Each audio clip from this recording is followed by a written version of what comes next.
वो ये कि ईरान के विदेश मंत्री और साथ साथ ईरान के राष्ट्रपति दोनों पहुंच चुके हैं इस्लामाबाद। वहां के विदेश मंत्री से मुलाकात उनकी होनी है। आधिकारिक दौरा बताया जा रहा है। जो ईरान के विदेश मंत्री हैं, पहले वो गए ओमान और उसके बाद वो गए हैं पाकिस्तान। साथ साथ वहां के ईरानियन जो राष्ट्रपति हैं वो भी गए हुए हैं पाकिस्तान। इसका क्या ताल्लुक इसी जो टॉक्स अभी चल रही हैं उसी से है या कुछ अलग बात है? किस तरह की ये जुगलबंदी हो रही है जिसको हम समझ नहीं पा रहे? देखिए, ये दो बातें हैं। पहले हमने देखा कि जो फॉरेन मिनिस्टर अरागची है और खलीबाफ है, जो उनके टॉप लीडर हैं, जो पार्लियामेंट स्पीकर भी हैं, ये दोनों गए थे पाकिस्तान में। पहले गए थे उनके प्रेसिडेंट ईरान के, जो कि पेशिशकियान है, वो गए थे अपनी बहुत बड़ी डेलीगेशन लेकर। और उधर ओमान से अरागची और खाली अरागची जो है वो इधर आ गए हैं पाकिस्तान में। देखिए, हमें ये समझना है कि पाकिस्तान एक ऐसा मुल्क है जिसने बहुत कुछ एक साल में ऑपरेशन सिंदूर के बाद हासिल किया है। ये वही बात है जो अक्सर मैं अपनी वीडियोस में करता रहता हूँ कि हमें सबसे ज़्यादा अल्लाह ताला का शुक्रिया अदा करना चाहिए इस सारे मामले में, और उसके बाद श्री नरेंद्र मोदी जी का, जिसने ऑपरेशन सिंदूर करके वो सारे पर्दे जो अपने मीडिया, अपने बॉलीवुड या फिर अपनी लॉबिंग, जिसमें वो बिलियन ऑफ डॉलर्स लगाकर यूरोप हो, अमेरिका हो या बाकी ममालिक हो, उनकी आंखों पर पट्टी बांधे हुए था कि पाकिस्तान तो कुछ भी नहीं मेरे आगे, मैं चीन का मुकाबला कर रहा हूँ इस खित्ते में, जो कि बहुत इंपॉर्टेंट है और चाइना उसमें सुपर पावर बनने के बिल्कुल करीब है। पूरी दुनिया को भारत ने ये पट्टी पढ़ाई रही कि चाइना को रोकने वाला सिर्फ भारत है, और ऑपरेशन सिंदूर के बाद सबको पता लग गया कि भारत में कितनी एक तपड़ है कि पाकिस्तान जैसे कई गुना छोटे मुल्क से वो चपेड़ें खा गया। खैर, सुनते हैं प्रवीण साने को। पहले मैं आपको समझा दूं क्या हासिल किया है और उसका मतलब क्या है। इस समय देखिए, अराकी जो है उन्होंने ओपनली बताया है, न्यू वर्ल्ड ऑर्डर के तहत, जो दुनिया ने आज तक नहीं देखा है, वेस्ट एशिया में जितनी भी रीजनल प्रॉब्लम है उनका रीजनल सोल्यूशन होगा, बाहर की ताकतें वहां नहीं होंगी। और ये एमओयू में भी लिखा हुआ है अलग तरीके से।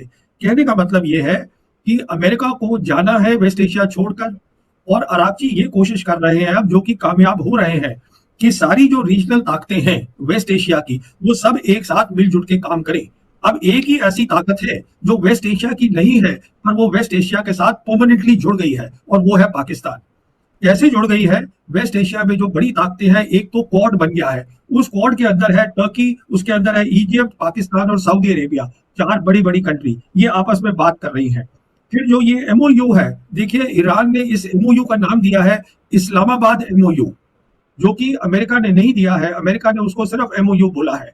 तो जहां तक एमओयू का ताल्लुक है, उसके अंदर कतर जुड़ गया है एज मीडिएटर, पाकिस्तान जुड़ गया है एज मीडिएटर, और ईरान और अमेरिका तो है ही उसके अंदर। तो अब ये जो डेलीगेशन वहां गया है, अब रिश्ते और बेहतर करने हैं ईरान को पाकिस्तान के साथ। पाकिस्तान का एक परमानेंट रोल है, सिक्योरिटी के रोल के ऊपर है, एक जियोपॉलिटिकल रोल है, एक मीडिएटर से बड़ा रोल है। मतलब वेस्ट एशिया में आप ये मान के चलिए, पाकिस्तान साउथ एशियन कंट्री है और वेस्ट एशिया में उसकी हर जगह जरूरत है।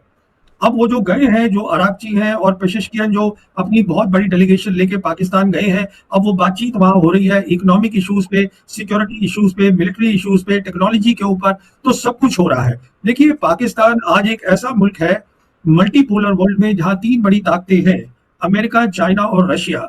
उन तीनों के साथ उसके रिश्ते जो है बहुत अच्छे हैं, जो और किसी कंट्री के नहीं है। पाकिस्तान वो मुल्क है जो अमेरिका ने तय किया है, यूरोप ने तय किया है, रीजनल कंट्रीज वेस्ट एशिया की ने तय किया है कि उसने ऑपरेशन सिंदूर में अपनी कन्वेंशनल मिलिट्री कैपेबिलिटी अच्छी दिखाई।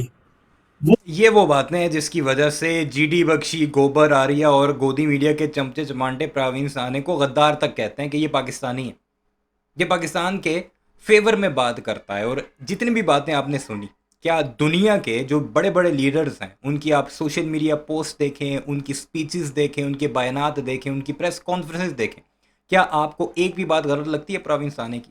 कुछ पाकिस्तान में बैठे हुए हैं, कुछ भारत में बैठे हुए हैं और मिलकर गद्दार प्रवीण साने जैसे लोगों को करार देते हैं। और सिर्फ ये प्रवीण साने अकेले नहीं है, जनरल यश मोर को आप सुने, वो भी सेम टू सेम यही बातें कर रहे हैं जो दुनिया कह रही है पाकिस्तान के बारे में।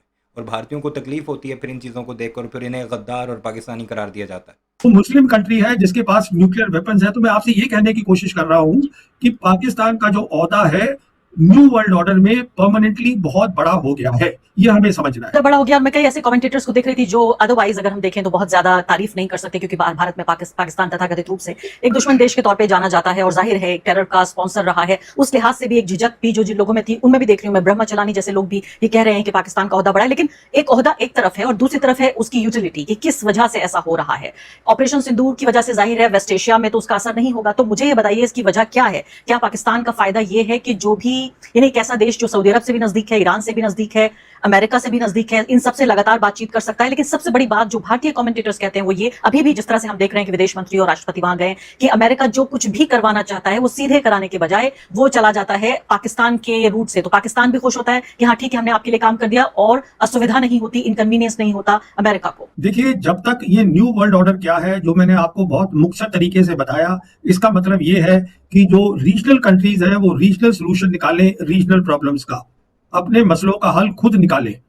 इस नए वर्ल्ड ऑर्डर में आप ये समझिएगा, जो आप कह रही हैं हमें इसको समझना है न्यू वर्ल्ड ऑर्डर को। इसमें आप देखिएगा जो पाकिस्तान है उसका सऊदी अरेबिया से सिक्योरिटी अरेंजमेंट 1970 से है, कोई नया नहीं है। पर सिंदूर के बाद नवंबर 2025 में उन्होंने फॉर्मल डिफेंस एग्रीमेंट किया।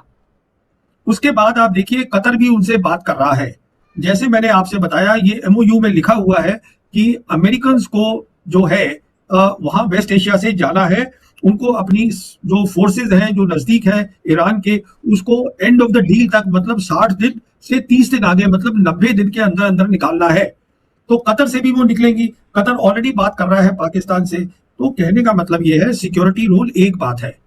दूसरी बात यह है कि जब मैं आपसे कह रहा हूं कि उसका जियोपॉलिटिकल ओहदा बढ़ गया है, इसका मतलब यह है जो ये यूरेशियन लैंड मास आज हम देखते हैं नक्शे के अंदर, माइनस वेस्टर्न यूरोप, यहाँ पे सारा काम हो रहा है। यहाँ पर आपके दर्शकों को शायद मालूम हो, बेल्ट एंड रोड इनिशिएटिव आ रहा है, बहुत आ चुका है, और जो रशिया है उनका यूरेशियन सिक्योरिटी आर्किटेक्चर आ चुका है। इस सब में ट्रेड, कनेक्टिविटी, इकोनॉमिक एक्टिविटी, इस सब में पाकिस्तान जुड़ गया है। मैं आपसे ये कह रहा हूं तो ये सिक्योरिटी एक इश्यू है, बाकी वो नए वर्ल्ड ऑर्डर में जुड़ गया है। और आज जो उसकी जो है रीच है, स्ट्रेटेजिक रीच, वो वेस्ट एशिया में पहुंच चुकी है। तो देखिए, जब तक हिंदुस्तान के एनालिस्ट और सरकार सच्चाई नहीं समझेगी न्यू वर्ल्ड ऑर्डर की, हम अपनी फॉरेन पॉलिसी को कभी भी ठीक नहीं कर पाएंगे, ये मेरा कहना है। तो इसमें झिझक की कोई बात नहीं है। हम डिस्कस कर रहे हैं न्यू वर्ल्ड ऑर्डर और उसमें पाकिस्तान का रोल क्या है।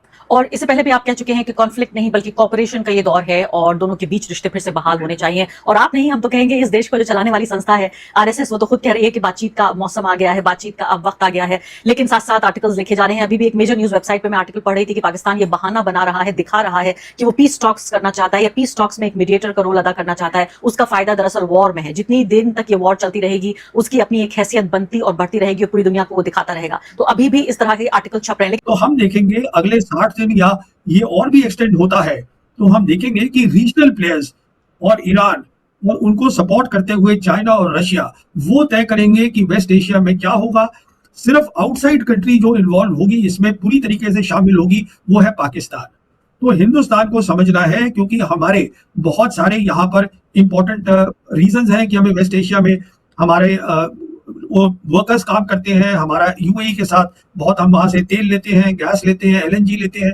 तो हमारे को समझना है कि दुनिया कितनी बदल चुकी है और हमको उसी हिसाब से अपनी फॉरेन पॉलिसी को एडजस्ट करना चाहिए। देखिए, सबसे बड़ी बात तो ये समझना होगा कि हमने we have missed the bus. जो हमारे पास एक मौका था वो हम गंवा चुके हैं, क्योंकि हम एक साइड ले चुके हैं। हम जंग से, जब ये शुरू हुई पहला अटैक फरवरी के महीने में, उससे कुछ घंटे पहले ही हमारे नेता नरेंद्र मोदी जी वो इजराइल गए थे और वहां की संसद में जाकर उन्होंने इजराइल के साथ जिस तरह का भाईचारा दिखाया, मदरलैंड फादरलैंड वाला वो स्टेटमेंट भूला नहीं जा सकता। इसका मतलब पहले ही उन्होंने साइड ले ली थी। 25 तारीख को प्रधानमंत्री इजराइल में थे और उन्होंने वही सब बातें बोली जो आप बता रही हैं मुझे।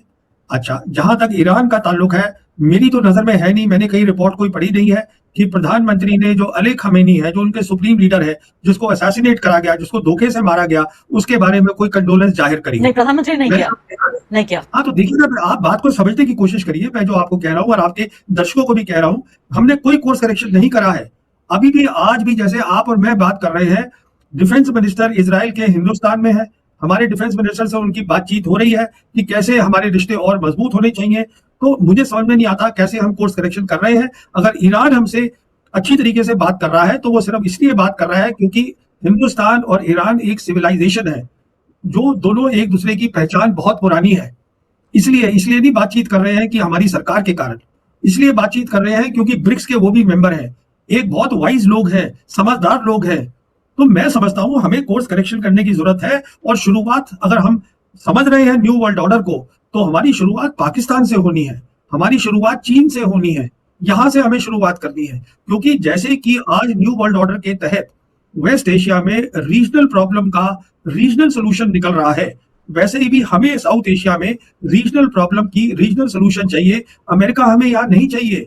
हमें अपनी फॉरेन पॉलिसी अमेरिका के साथ नहीं जोड़नी है, जो हमने जोड़ रखी है पूरी तरीके से इजराइल के साथ जोड़ रखी है। इजराइल आज जेडी वैंस ने कहा है खुलेआम, जो उपराष्ट्रपति हैं अमेरिका के, कि जेडी उन्होंने ये कहा है कि इजराइल को आज पूरी दुनिया में अमेरिका के अलावा कोई भी उनके साथ नहीं खड़ा है। वो बताना भूल गए कि हिंदुस्तान खड़ा है इजराइल। सिर्फ हिंदुस्तान खड़ा है पूरी दुनिया में इजराइल के साथ। ये जेडी वेंस के अल्फाज हैं। और प्रवीण साना ने जितने भी बातें की, आप इससे एग्री करते हैं तो कमेंट ज़रूर कीजिएगा, क्योंकि इन्हीं बातों की वजह से प्रवीण साहनी को इनके अपने मुल्क में गद्दार करार दिया जाता है। इन्हें और कुछ ऐसे मज़ीद लोग हैं जो कि पाकिस्तान का जो रोल है उसे प्रेज़ करते हैं, उसकी तारीफ़ करते हैं कि ख़ित्ते में अमन लाने में पाकिस्तान का बहुत बड़ा रोल है। और जो न्यू वर्ल्ड ऑर्डर बन रहा है, इसकी जो टॉप की फहरिस्त है, इसमें पाकिस्तान का नाम गूंज रहा है। सारे मामले पर आपकी क्या राय है, कमेंट सेक्शन में ज़रूर बताइएगा। चैनल को सब्सक्राइब नहीं किया तो ऐसे वीडियोज़ के लिए उसे भी ज़रूर सब्सक्राइब कीजिएगा।